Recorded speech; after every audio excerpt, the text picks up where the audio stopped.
Welcome. I'm going to show you how to set the white balance on the JVC Everio.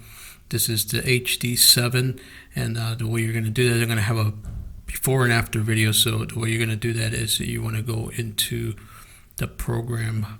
You're going to go under program. You're going to go function button right here. Okay, now you're going to have WB for white balance, and you're going to use the little toggle switch. You're going to click on that, and then you want to go down to this MWB. So go down there, and you're going to tap on that, and then you're going to take a white piece of paper and you're going to fill up the entire screen of the lens. And you're just going to press and hold until it starts to blink.